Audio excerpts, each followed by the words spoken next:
Ahoy, fearless adventurers, and welcome back to the 6th exhilarating episode of our epic saga. Join Lady Tatiana, Ari, Ortega, Toast, and Captain Talus as they navigate the waters of fate, sailing ever closer to the heart of their quest. I am your host and Dungeon Master Kyle, and for today we're doing something a little different. I am actually going to provide the recap from the previous session.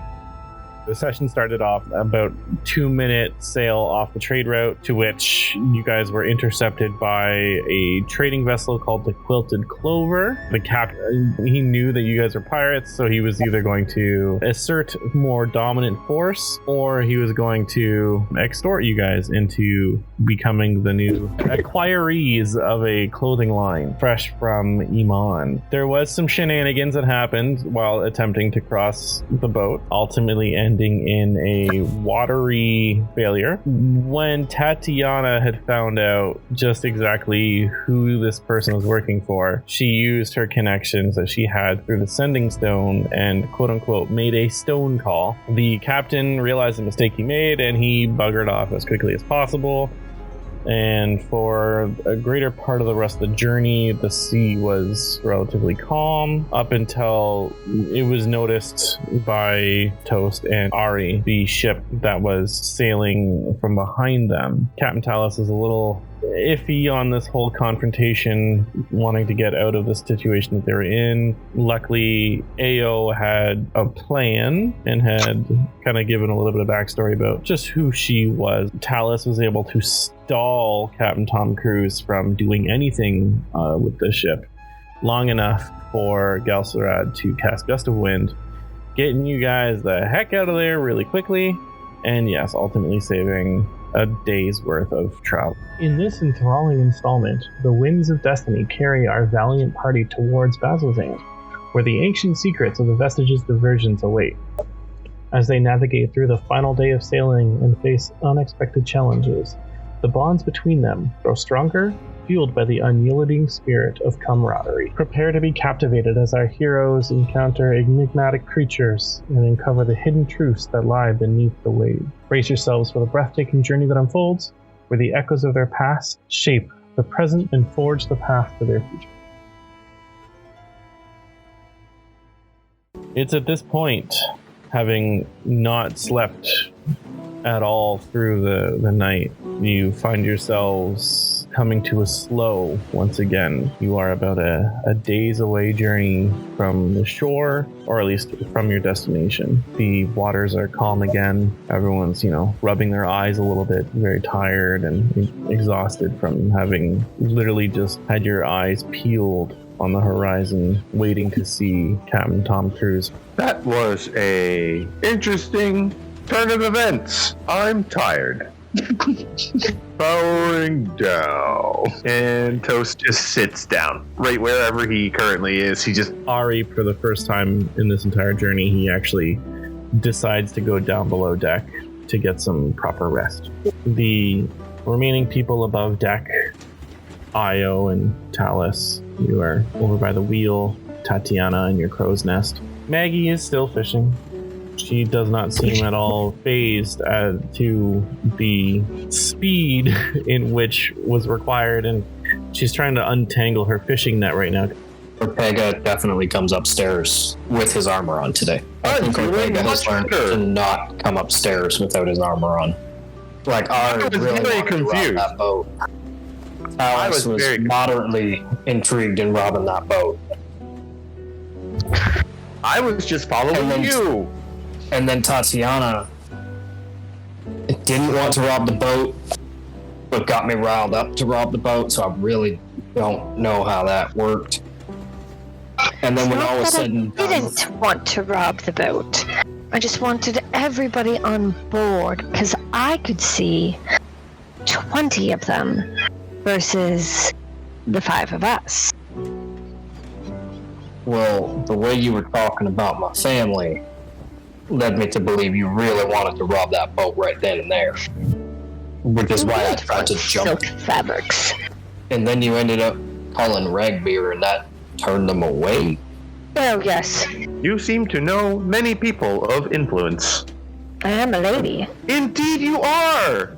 Being that you're a lady, I'm just going to say, what the heck is up with that? Well, Not the being a lady part, the all in Ragbeer and somehow they left thing. yes, I know Ragbeer. Ragbeer knows somebody else, and Ragbeer also owns the clothing line that they were carrying, which I recognized, and so I said, well, you're not getting my gold. You're not getting our gold. Because I thought they were just pirates trying to pawn off their booty on us so that we would be carrying illegal goods. That's kind of what it seemed like at one point. No. It is actually a very reputable clothing line in some areas. Do you I think they own just any of wanted it? our stuff. Oh god, no. Do you think they make this quality of clothing? Not yet. This does seem to be a superior fabric. Talus, do you really have a death wish? No, what makes you suggest that? There has been several things that you have done that have been borderline, well, the shipwreck was borderline suicidal in my opinion, but the desire to really get yourself into predicaments that have a high likelihood of being deadly. Isn't it exciting? I've noticed she has a high magnetization to gold pieces. I think the party should know that Talus definitely doesn't have a death wish because she knows that if she dies, she's not dead. What? I am confused. Does not compute. We had a private conversation that I really didn't want to make public. Alice and I, for the better sake of the group at this point, are not Tyga. exactly... Private conversations are meant to be private. Yes, And if but she when- wants to tell us, then Oh, she she's already can. said she's an open book. I could just tell her to tell her. She'll probably tell you herself. I'll tell you that I won't die. If I die, I will just go home. That seems rather advantageous. Not when you're not wanted at home. Remember the whole lost my family thing, Toast? I don't do. want to go home. However, if I die, I die. I don't know if I go anywhere, because I'm not like you, organic. Toast, you'd probably rust. No, Toast does not like rust. Rust is the enemy, always encroaching. It never stops. It is the undefeatable enemy. It's The okay. war has Toast, I been promise waged you. for years. I promise. If you die, I will find a forge cleric and I will make you into a shield. That sounds nice. Maybe we'll find a Who wizard. would be okay with that? Give your shield a new Good. soul. I don't quite understand what that means, but that does sound nice. So, okay. All right. My point here is that Alice has an unequivocal gift of putting herself in perilous positions, Yes, and it's which is very all fine and exciting. dandy, except when it has the likelihood of getting others around her killed that won't come back. That's my only concern. And it's the only part of our conversation I'm going to bring up because I think it's important that everybody is aware of the danger that she may put us in, I may put us in. I am With- designed to withstand danger. So I'm I saying have no is that- problems with this arrangement. All I'm saying is that I didn't want to rob that boat. I didn't want to attempt to lay every person on that boat. I would have, if that's what you guys wanted. And I thought it was at one point. Maybe it was, maybe it wasn't. But I think that it was very stupid. I think it wasn't worth our time trying. We should have just talked our way out of it and moved on. I'm not saying that's always the answer, but I'm saying it probably was the answer. And in the end, it was. Yeah. Not by whom I thought it would be from. I thought Talus was going to talk our way out of it. She's a roundabout talker, and that's good sometimes. Most times. But I think everyone else in the party deserves to know that being reckless has a cost. And for her and I, it doesn't have the same cost. Well, I guess everyone has their own perception of risk versus reward. I am designed to protect things. However, I cannot save everyone, and taking valuables from other people to support this group would extend the living viability and quality of those in this group. So I was neither against killing everyone or for killing everyone. Just the logical fact that it is impossible to not be violent at some points for the better of one party or another. And under better circumstances, maybe a smaller boat, a smaller crew, less armed, could possibly be accomplished. However, our last target was definitely not a viable option. That wall hurt. The pirate ship and this Tom Cruise, he's got to die. I don't like the sound of him. He The does next seem time to we be- see him, can we please cut him down? Anyways, Talus, do you know where we are? That's a good question after all of this nonsense. From what I can gather, after our rather hasty departure, I can tell you that we're about a day's journey out from our destination. Wonderful. As much as I do like your quaint little boat, I'm missing the ground under my feet. Seconded. There is too much blue and not enough green. All the references to your old characters. But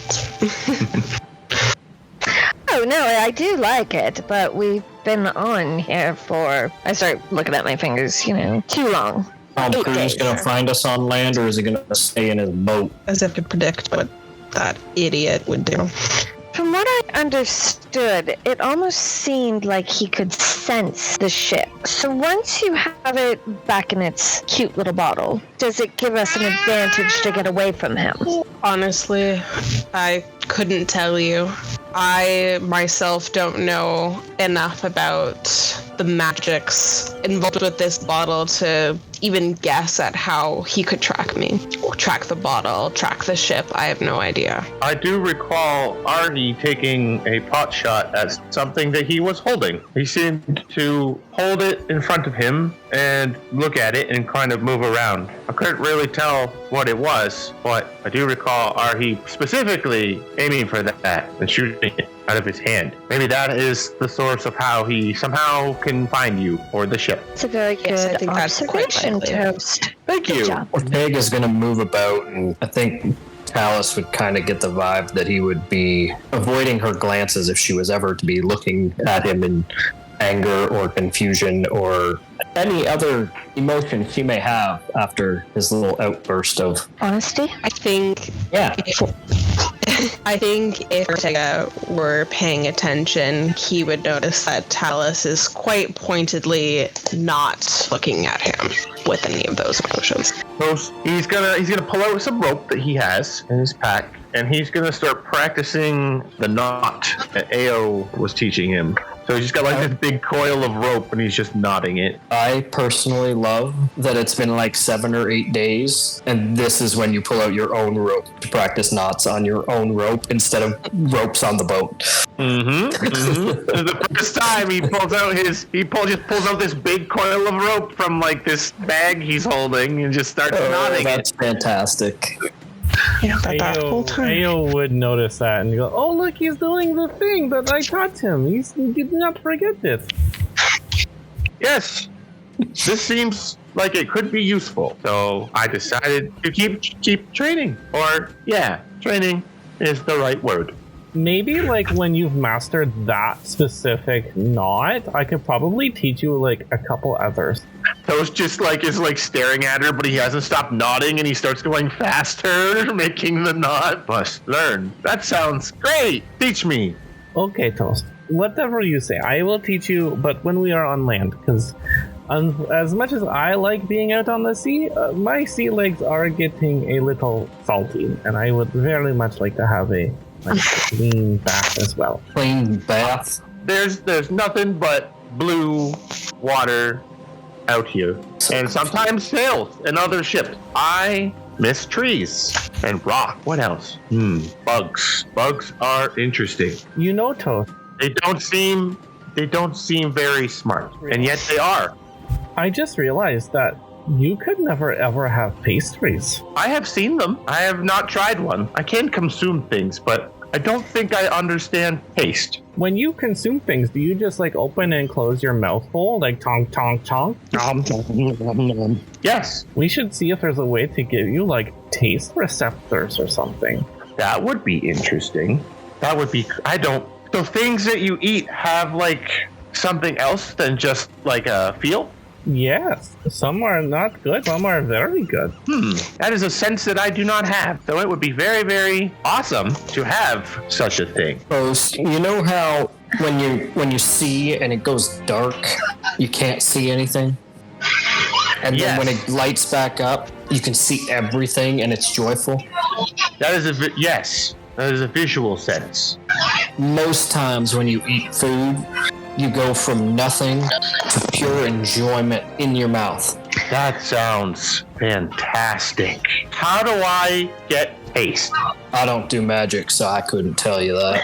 Disappointing. We'll find out, buddy. And I kind of pat him on the shoulder. We'll find out. Speaking of taste, Maggie, darling, if you cook the fish, it will taste better. What? You mean that these things can be cooked into things? Yes. I just see the other fish eating them like that. I just figured this would eat the fish. That's because they can't cook underwater, dear. It doesn't work. But if you cook it, I promise you, it's just so much more enjoyable. I kind of whispered to Talus, if I see her eat another raw fish, I might vomit. I think once you're on the sea, it'll numbs out a bit. Desensitize yourself to it over time. I have read that a lot of seafaring people get something called scurvy. And that is from a lack of vegetable and fruit. Well, actually, we won't because I have berries all the time for us. That is true, she does. But again, you would never taste it anyways. I don't actually need to eat, but sometimes it makes others feel better when I do. So that is the main purpose of me eating food, or what is called food. I have not learned all the foods yet. I've seen cooking, though. Usually it helps the people and things eating it from not getting sick, depending on the people. I understand that. Some beings can't process raw food. Ayo reaches into her pocket and she pulls out this little glass bottle. She whispers to Talus, I wonder if, we could just convince him that, he could probably eat other things. That would be really funny. And she, hands you the bottle and goes, here, Toast, this is a glass of water. You just eat the whole thing. Is there water in the glass or the bottle? Yeah, there's a little bit of water. Oh, well, I have seen people drink this liquid. I have yet to see anyone eat glass. So I do not think that glass is a food. I have never ever seen someone eat glass, but if you say so, okay. Well, please tell me that was a potion or something. That'd be even funnier. No, next time I should really see if I can make that work. It was much easier than I thought it would be. I mean, I feel kind of bad. He takes it's so easy. Very well. This does not seem like it would go well for people without metal mouths. Glass is sharp. I would not recommend you eating this. Do so at your own risk. I could do it, Toast, but I'm not gonna do it. It would hurt insanely on the way in and on the way out. Glass does, but I could do it if I had to. And if I was being tortured and was forced to do it, I could probably do it, but I'm not going to do it. I have found that there's difference between things that are edible and things that are considered food. I do not believe glass is one of those things for people of your nature. You can try to eat anything at least once in your life. That just really proves if it's edible, not whether or not it is considered food. I can eat anything. Most poisons I am resistant to. I guess this sort of brings me to my next question as well, Toast. But what do you do with excrement? Where does it all go once it goes in through your head? I do not know. Do you oil leak?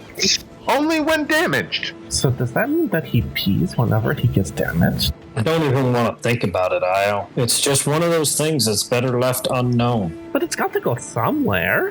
I could not tell you. I am sorry. I do actually not have that information. Do you have a little compartment that I can just open up and look at everything that you've eaten before? He kind of looks down at himself.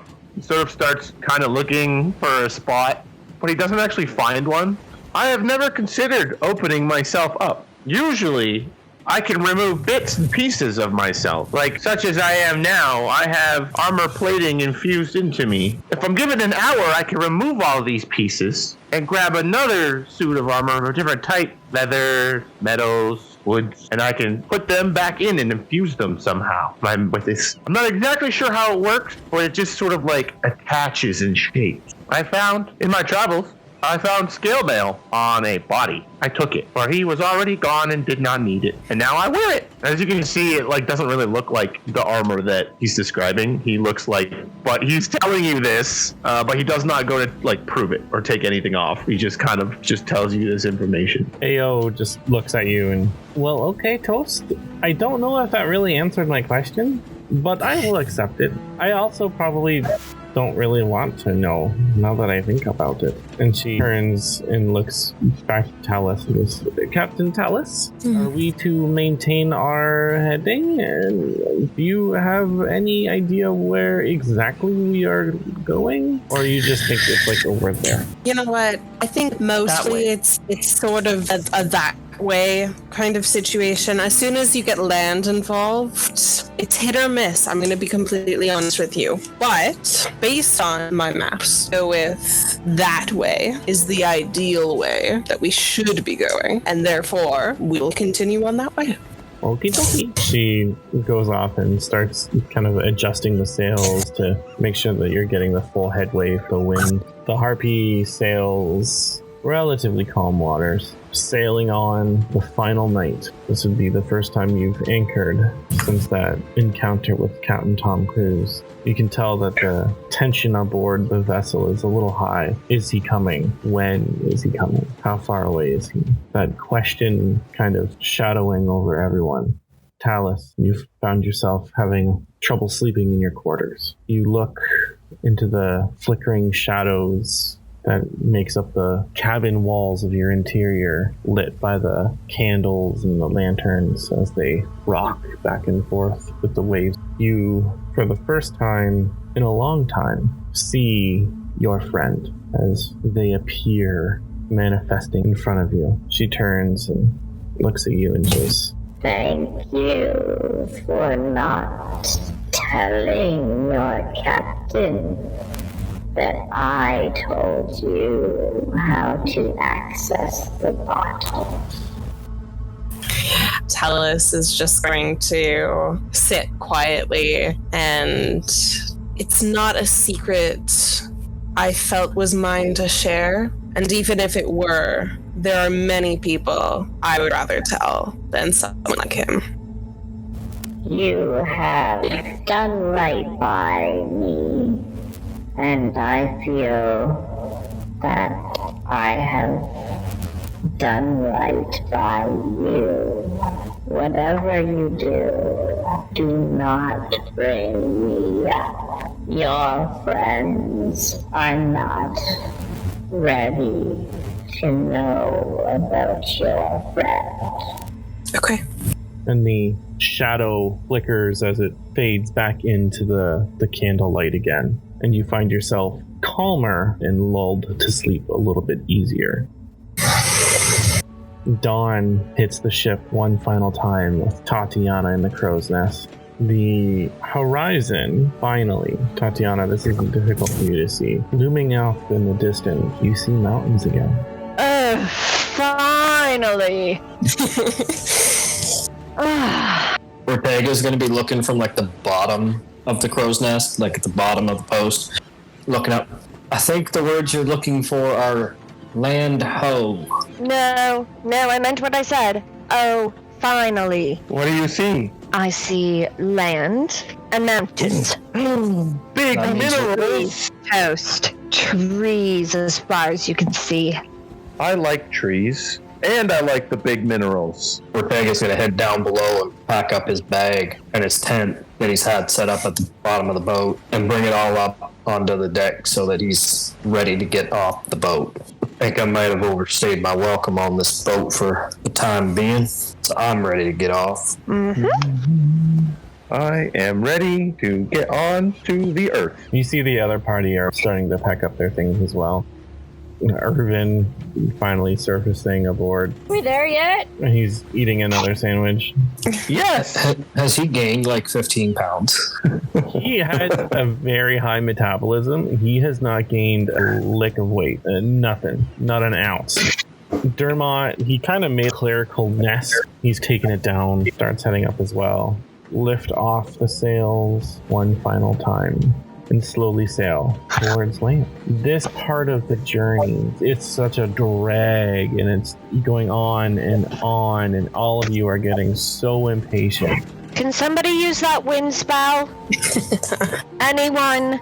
Oh, come now, Tatiana. Have patience. It'll all be well in the end. Talus is enjoying this just a little bit. I hope you're enjoying your last moments on the open seas, Talus. It's going to be a long 3 days for you heading to Bazalzam. He doesn't wait for a response. He kind of just walks away. Okay. Just a little poke at the bear. Stassi. Talus is definitely clocked it for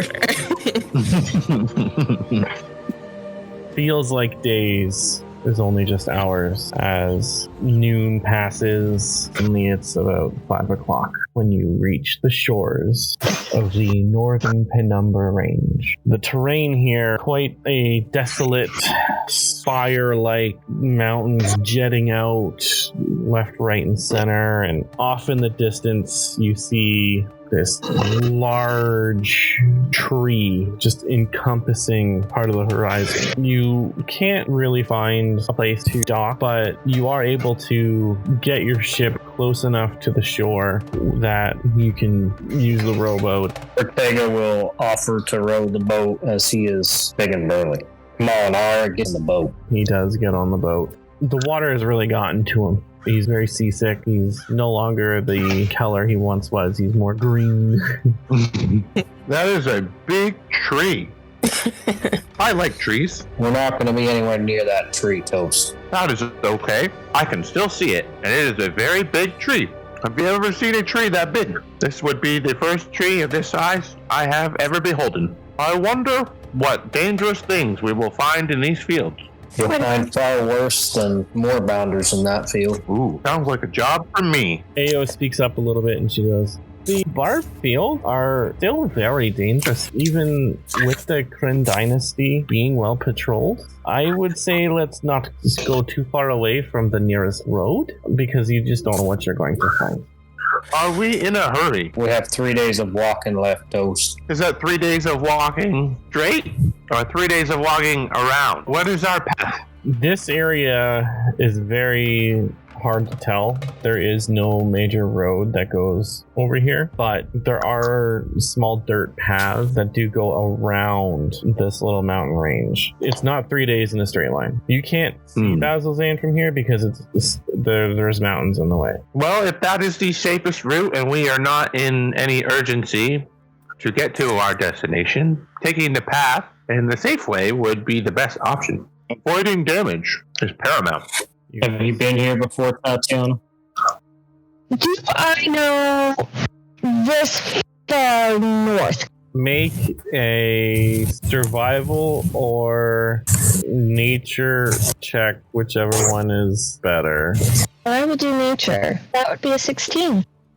You haven't been here specifically, but you are familiar with roughly the area. The last time you were here, it was safe, from what you can recall, yeah.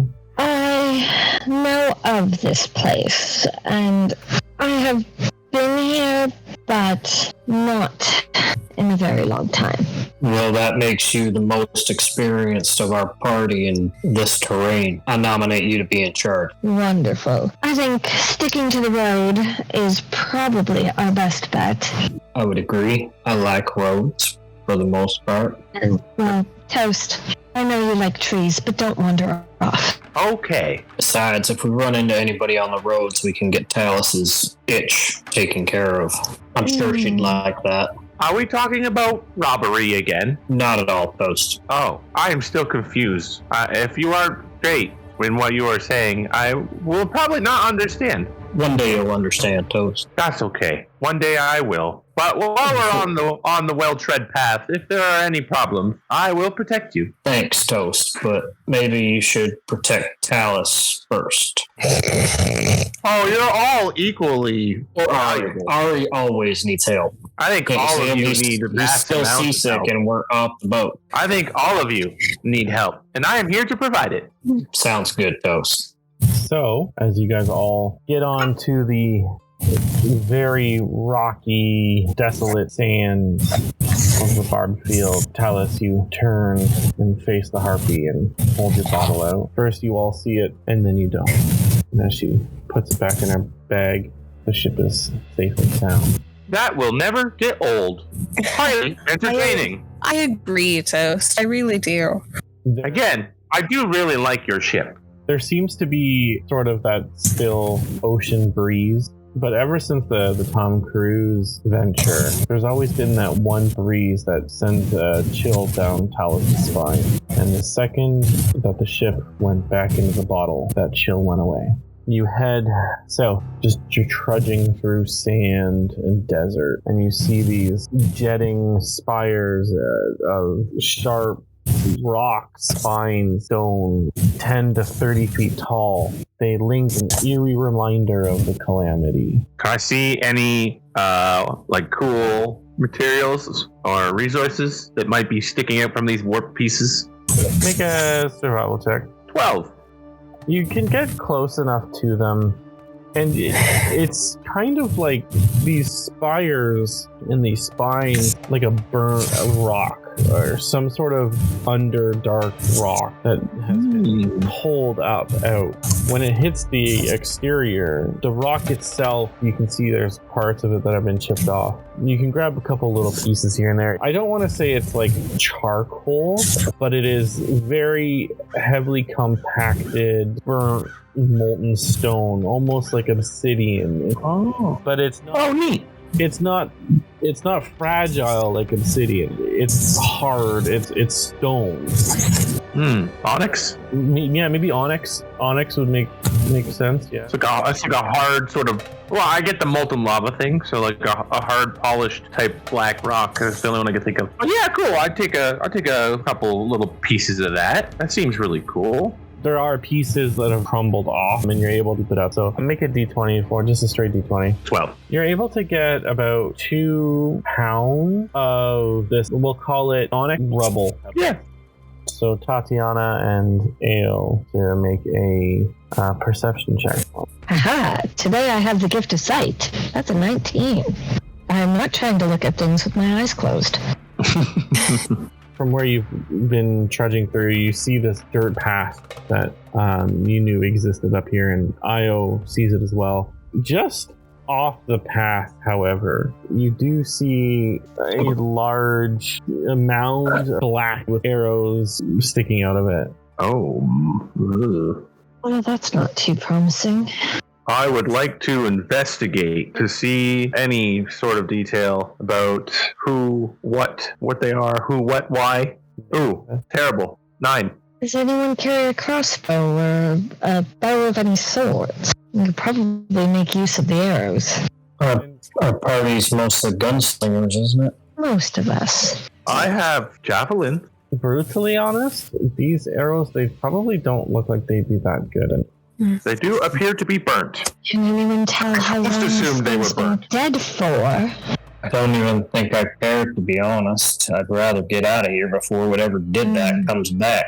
Good point. We should move on, potentially. Unless you want to try and steal from it.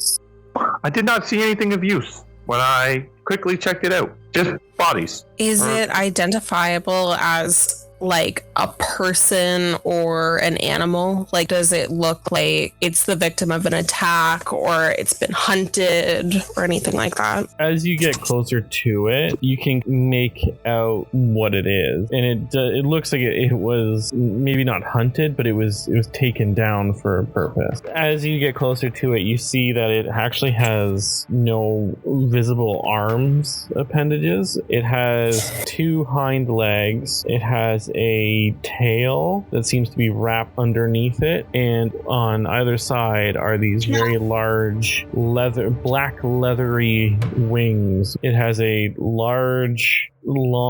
longer neck that leads to a head that looks like a cat in a way, the way a cat's face would be resembled. The biggest thing that you notice is that even in death, this corpse is covered in roiling, wispy shadows. That's cool.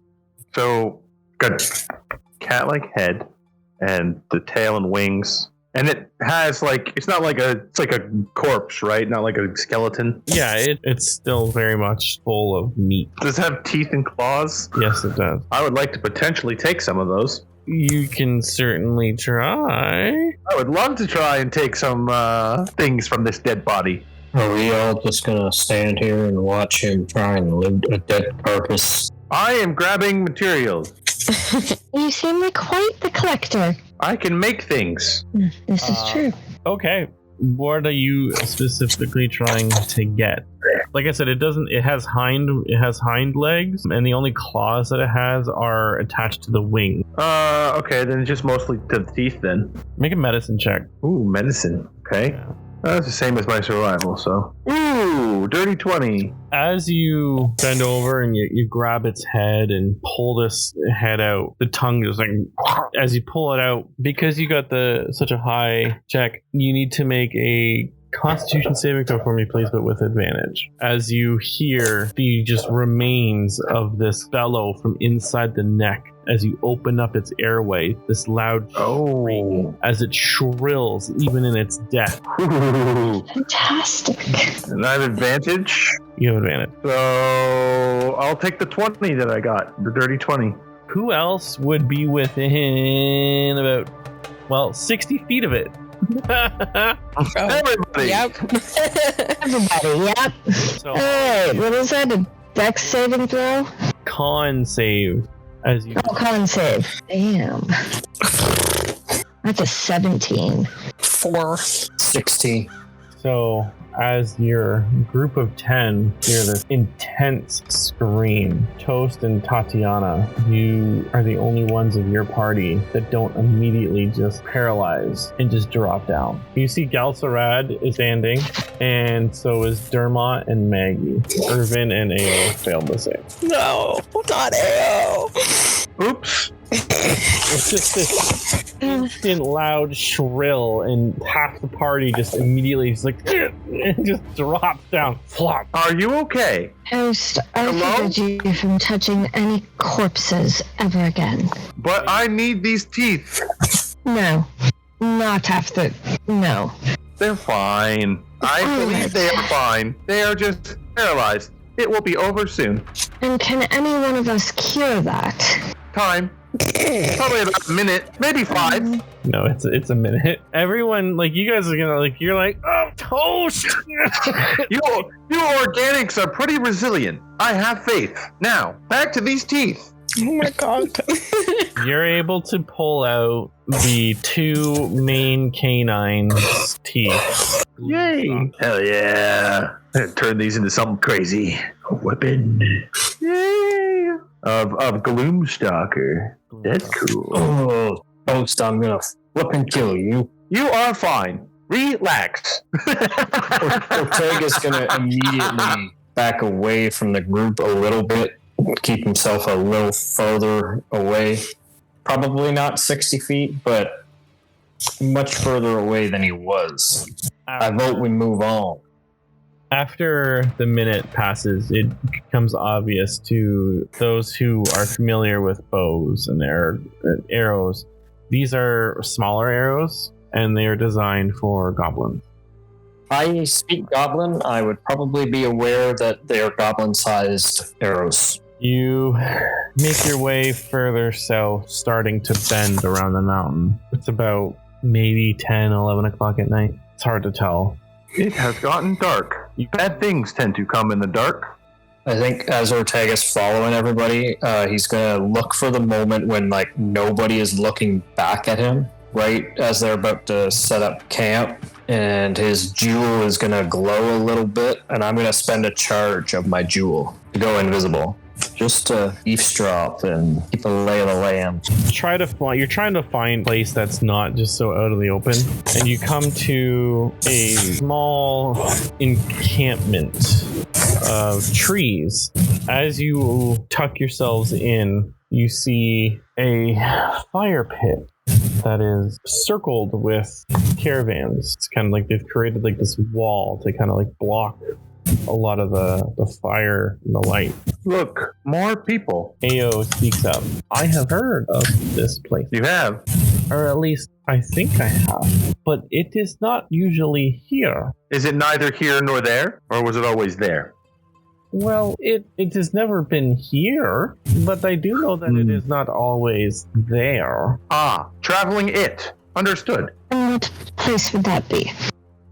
Well, it's like a caravan stop, but it is known as Wandering Oaks Grove. I never really understood why they called it Wandering Oak. Maybe they build their wagons out of oak wood. Therefore, the oak would wander, perhaps. Ortega is going to slowly make his way over towards the caravan. As you slowly make your way towards the caravan, you see that there's a path that kind of leads through the trees. It's deeply rutted by the work of countless wagon wheels. There's a wooden sign posted at the head of the path that bears the decorated shepherd's crook that is the holy symbol of Melora, the Wild Mother, and the words Wandering Oaks Caravan Stop. He's gonna go on in further while he's invisible. As you get further in, the forest pathway opens up into a large clearing. It's about 100 feet across.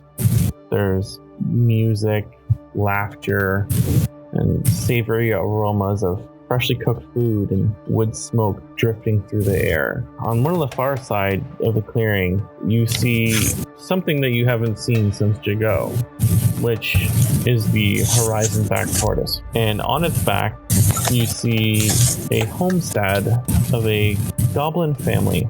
They're making repairs to the structure on the exterior. And on the other side of the clearing, you see the 7 covered wagons encircling a bonfire and a rope fence that has been set up to keep the oxen in camp. I want to make my way over to where the goblins are and kind of eavesdrop on their conversation to figure out if they're friendly or hostile. You see, or rather you hear, what sounds like 5 voices, 2 of which seem to be young, broken goblin speak. You hear in Goblin one of the older, more elegant looking ones calling to one of the younger voices, "Little Jaffa!" You hear a voice emanate back and go, "Listen to Jala!" Seems to be a girl speaking full sentences. The other 2 voices that you hear are some more stern sounding goblins. Make a perception check. 19. You hear these 2 older goblins speaking about Big Yu-Yu. Big Yu-Yu taking quite a hit from the Gloomstalker. Doing repairs, making sure Yu-Yu is okay. Do I feel like they're talking about the tortoise? Would that be Big Yu-Yu? Make a history check. 16. Along the words Big Yu-Yu, you hear Kinspaji, which in Goblin translates to tortoise. You get the sense that they are talking about the tortoise. Ortega is going to make his way over to those particular goblins, and he's going to kneel down beside them before the horizon back tortoise has a large, like it's like a home built on top of this. Right. Okay. Well, that particular plan is moot. So I'm not close to any of them particularly without climbing up. Yeah. Okay. There's 2 sets of stairs. Do I feel like the stairs would hold my weight? Yeah. Okay. I'll start making my way up because I want to make my way up to those 2 goblins, and hopefully the rest of the party will make their way here eventually, but maybe they'll all want to sit around the campfire and have campfire talk. I don't know. But I want to make my way up to those particular goblins using my athletic ability and climbing and whatnot. So as you head up the stairs, you see the person that they were referring to as Auntie Joller. It's a hobgoblin, has a very nature-esque build, a lot of furs and skulls attached to the furs, almost like a witch doctor style. You see this Auntie Joller has long silver hair, deep green robes, and on top of the horizon back tortoise, Big Yu-Yu, you see she's brewing a pot of something. The aroma that you smelled earlier is coming from here. It's like a tea you can see to the other side are the two younger ones that are now just settling in to go to bed, and the other two are up on the rafters bolting together the roof that had been slashed at from the Gloomstalker. Right. You see a bunch of arrows scattered around the floor. Their door, they don't really have a door, but you're able to walk pretty much right up and see everything that's going on. Okay. You said it was a hobgoblin, right? There is a hobgoblin, yeah. Okay. And that's the witch doctor, right? Yeah. I think Ortega's actually going to go to the hobgoblin, being a hobgoblin himself, and he's going to kneel down beside said hobgoblin and dismiss his invisibility as he says, "That smells mighty fine." Oh yeah, I would have probably said that in Goblin. In Goblin, she responds. She doesn't even seem phased. "Well, it's about time you showed yourself." She's brewing. She goes, "Thank you. Do you mind you and your friends sharing a cup of tea with us?" She's swirling around. She somehow knew that there was goblinkin in the party. Do I recognize this hobgoblin at all? Or is it someone I've never met before? You've never met. Okay. Just curious. I don't know if they're coming or not. I don't know if they've made a decision to leave their fire or not. As she's churning the tea, she goes, "Well, they're more than welcome to come and have a sip and share bread by the fire." Well, without walking all the way back there, I don't exactly have a way to invite them up. I kind of broke off on my own tonight. Well, that does not sound like a me problem now, does it? Do you really want me to go get them? Or is there something I can help you with? Well, there's nothing you can do to help. Nope. Just don't scare the little ones. Have you even bothered looking at me? I might do that just by being in their presence. Oh, you're one of us. That doesn't mean that. I just mean you coming out of nowhere, or things that might go bump and stump in the night, or weapons that they may not seen before. I guess I'll go get them then. Well, that's entirely your decision. Ortega will go and grab the party. So without realizing that Ortega had left, or even at all ended up in front of you guys, he walks back from this clearing. Hey, weren't you behind me? How did you get in front? And he turns around real quick to see if there's another Ortega behind him. Not yet, Toast. Not yet. You are mysterious, popping up out of nowhere. Well, that wasn't my intention to be mysterious or creepy. Well, it seems to be a thing I do sometimes. I wouldn't say creepy. Intimidating, yes. Little mysterious? Also yes. I don't think creepy fits your vibe, as I have heard some people say. That is my first use of the word vibe. We've been invited to tea. I have heard tea is good. With the goblin folk on top of the tortoise over there. Dermot pipes up and goes, "There's another tortoise." Yes, Yu, I believe the name is. Yu. Heard of him? Well, I mean, I've heard of the vegetable. Either way. You don't know what Yu is? No, I'm not exactly from this plane, Dermot. Were you not paying attention earlier? Oh, right. It's it's kind of like a cucumber. Interesting. We've been invited to tea on a tortoise with goblin folk. Are you in? I don't see why not. Are they like me goblin, or are they feral goblin? There is a difference. They're not feral. I think he knows the difference. No offense. Oh, so that was a joke. We are laughing at you. I don't think I would know the difference. Goblins are goblins. I would not know either. So it's not actually that funny. There's a couple of toddlers, a couple of goblins, and there's a hobgoblin, fancy pants voodoo hoodoo tea type. I have not heard of this voodoo hoodoo. I have heard of tea. That's because your name starts with the letter T, Toast. Oh, I did not make that correlation. T and T. Wow. Mind blown. Anyways, I'm going back for tea.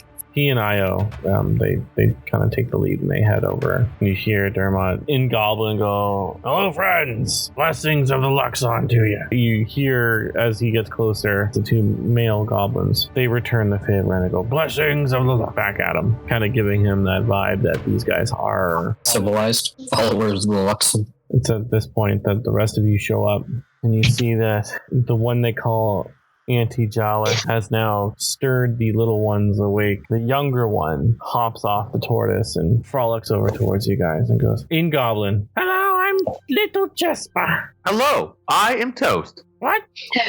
Who here speaks Goblin? Because that didn't just screeched at me. And Ortega is going to speak on behalf of the party and go, the metal man's toast. My name is Ortega. Tiefling is Ari. The one in the mask is Tatiana. And over here's Captain Talus. I'll let Dermot introduce his group. To which Maggie and Dermot both speak Goblin, so it's not a big deal to them. Ao is introduced quickly, as with Galisarad and Arvin. Pretty much at the same time you guys are introducing yourselves. Is the tea ready? The tea is always ready in my name. Yeah. Excellent. And Ortega will sit down and cross his legs, ready to accept the tea around the pot, I guess. I don't know where he's sitting down. Who else is sipping the tea? I will not. I mean, I can. I just... I'll sit down, but I am going to questioningly look at the cup and, smell it.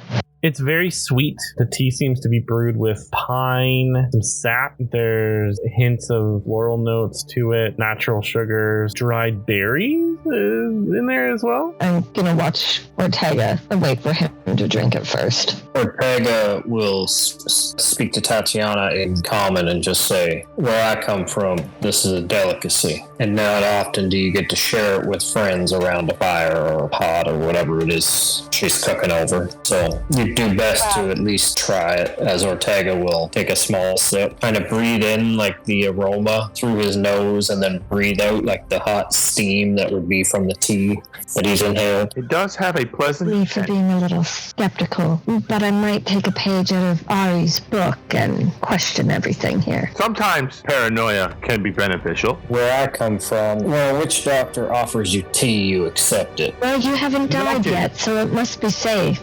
I never said I was a witch doctor. He mentioned voodoo. Do you do that? I simply make do with what I have. That is an excellent way to be. I do that as well. And he pulls out some little items. He's like, I have found materials to make things. And he shows the onyx and the little fangs. The first time you actually see her tilt her head, she looks to see what you're holding. And she goes, oh. And as you're holding out, you see a little tiny flower just bloom in your hand. Ooh, that was highly entertaining. I'm going to put two and two together. Just standing there with a flower. That I believe those fangs you grabbed are from a wyvern that did a little bit of damage to the tortoise. Well, it's a good thing that the wyvern was defeated, if that is the case. Yes, we did it.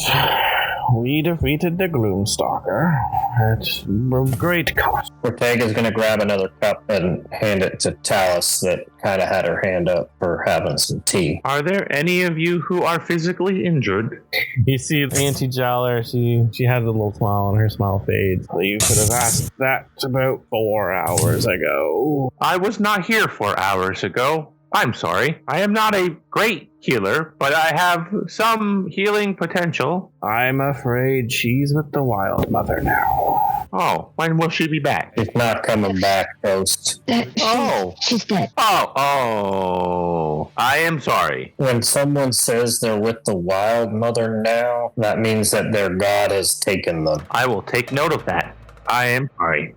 The young ones, they have no clue what you're saying in common. Only the hobgoblin Auntie Jowler is speaking common, and she yells in Goblin, "Jasper, to bed, please!" Quickly scatter up onto the horizon back toward us. Would you happen to know, since you and yours were the ones who slayed the wyvern, does it happen to be venomous or anything? It had some weird shadowiness around it. These teeth, are they just sharp? They're used in many recipes, but I don't believe they are venomous in any way, shape, or form. Good to know. Could still make a very neat dagger, potentially. And Toast pulls out like a notebook, and he starts drawing a blueprint of like a knife with the shape of this tooth, or perhaps maybe a spear. He's like next to it, he draws like a little dagger for anyone who's close enough to look. He's not really hiding it. Got like a little dagger, maybe a spear next to that. He's just drawing different designs that he could fit potentially this fang into. And then he draws a sword with some of the onyx rubble formed into the hilt. That might look nice. Ortega's going to speak in Goblin again and ask, which way are you coming from? Is there any trouble between here and Bazazan? Oh, well, there's always trouble in the Barbed Fields. But we are wandering around. Depends on the day, depends on what has come and what has gone. And what can I expect from Bazazan? Bazazan is quite the town. I wouldn't recommend visiting it unless you have a reason to, but if you're asking about it, it means you have a reason. I'm going there whether I like it or not. I believe we all are going whether I like it or not. So, was there anything I should know? It is a little bit too big for someone like me to thoroughly enjoy, but there's a village built below the ancient Black Temple where you can go to get your reagents and your merchant, really just small things here and there. It's not a large village, it's more of a army military outpost, but they do welcome ex-members of the Kryn. And she looks over and you can see that she's pointing to the other two male goblins, and they actually have an epaulet that shows that they're part of the Kryn army. Yes, we have come and gone, but we prefer out here. We're just heading up pretty much back where you came from to go see our bugbear family. They say that there's a small village underneath the big Black Temple in Bazazan that's got merchants and little gizmos and things, I guess. Says not to head there unless we have a reason, but obviously if we're asking, we have a reason. So she says the danger between here and there could change depending on the day, but right now it seems to be safe. I think we'll be all right. Is there anything else we want to do tonight? And Ortega will look, not sternly, but like stone cold, like this is a direct question to Talus. Just Talus sees your pointed comment and ignores it. I, for one, am a little exhausted. It has been a long day.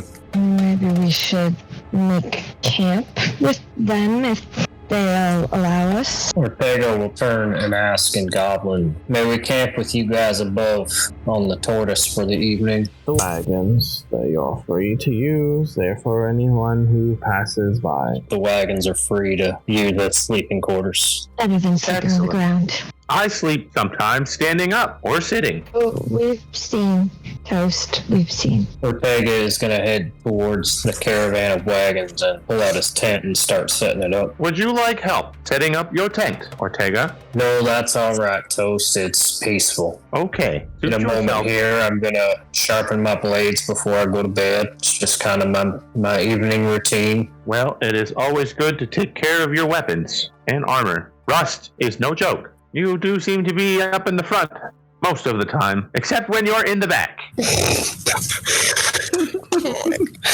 I prefer seeing the big picture, Toast. I like all pictures. The size does not matter. Art is art, and perception is... it's in the eye of the beholder. Small art, big art, all of it. By Anyway. big picture, Toast, I'm at the lay of the land and seeing and having every one in my party in front of me to make sure they are safe. Oh, yes. And then I understand now. When danger comes, I will move to the front where I will be needed because I'm good at getting hit and not dying. That has proven effective in the past. Your logic is sound. And Palace likes to shoot force out of her hands. That is pretty neat. It's I a shoot very force. neat trick that I've never seen before. I can't do that from my hand, but my turret shoots force sometimes. If I hold my palm at you and pretend to do what Talus does, do you know what happens? Absolutely nothing. 'Cause I hate magic. You displace the air molecules, so something does happen. No, nothing happens. My hand just points at you. Yeah, but where there was once air, there is now no air. Your hand is taking up the space. Therefore, something is actually happening. Toast. But Over you just fantasy it. We call a smart-ass response. Anyway, I will let you do your sharpening of your weapon. Good night. And he just turns and kind of with his notebook out, drawing little ideas. He wanders a bit. She's gonna sit by Ortega's tent and start polishing the hilt of her rapier. When Ortega is done sharpening his scimitars and daggers, he will offer the whetstone to Lady Tatiana. Do you want some polish? No, that's all right. I'm more for effect than, There's nothing wrong with a polished weapon. No, there's not. But as you can see by my craftsmanship, it's more about what it can do than what it looks like. They're all homemade. Oh, darling, would you like to polish your boots? It works really nicely.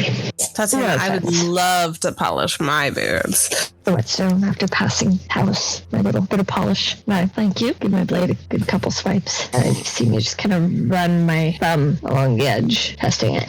Sharp enough for you? It's sharp enough. Good. You might need it sooner than later. We are in the Barbed Fields after all. Let's just try to stay away from them gloom stalkers. Maggie is over chopping wood close to the big fire pit.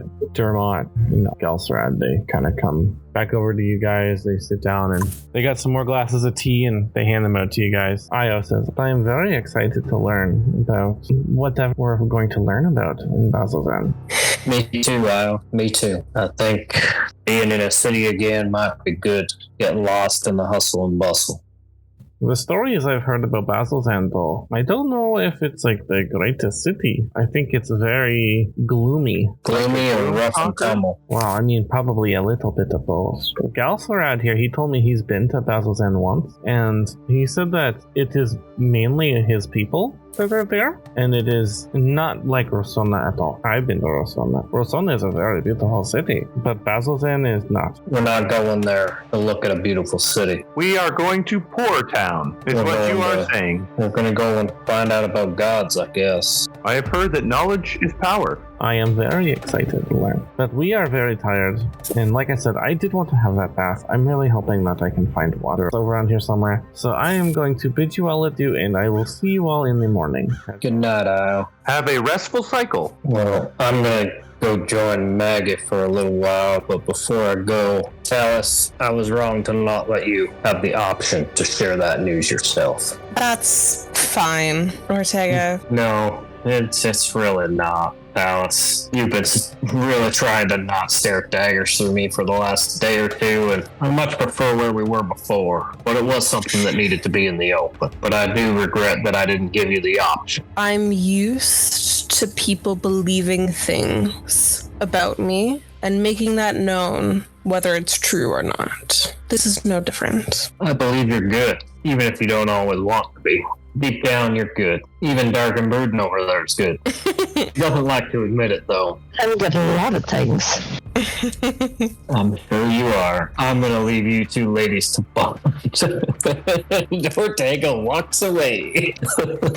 Oh my, absolutely unhinged energy, and I love it. That man is quite the character. He is something. Tatiana is going to bed. As Ortega gets close to Maggie hands him an axe. As he takes the axe and just smack it down onto some log and split it in half. And leave it in the wood and put those two on the fire. The look Maggie gives you when you draw your stuff still really likes. Don't blush, Maggie. It wasn't to impress you. Oh, I'm just here to sit and enjoy the peace and quiet and a crackling fire. I like to do that too. There's more than one seat, Maggie. Yeah, but I was told that I needed to chop wood. So I'm gonna do that until AO says no more wood. Tell you what, Maggie, chop 15 more pieces and you're good. Okay. Fine. Maybe don't count out loud, though. Just do it in your head. The sound of wood chopping is all right with me. Okay. I lost my cow. I knew that was coming. Count out loud. You hear Toast from across the way yell, 2! 2? Nope, that's 3.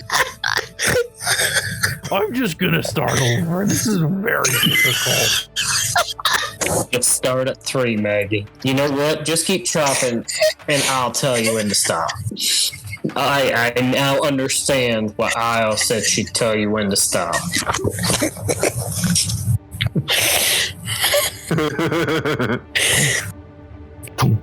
One. How about you just go to bed, and I'll keep watch and split wood. Or you watch the fire, and I'll cut wood. Or I'll cut the wood, and you can watch the fire. Take away her purpose. Maggie, with all due respect, I'm gonna go to bed now.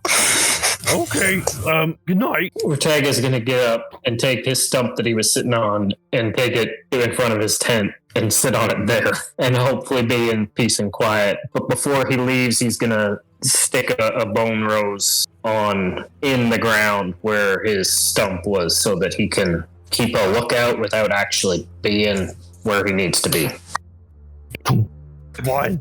Maggie chops wood so much that the sound of it lulls you all asleep. Just a tunk. No, it was most definitely the having her count our sheep for us that got us to sleep. 1, 2, 4.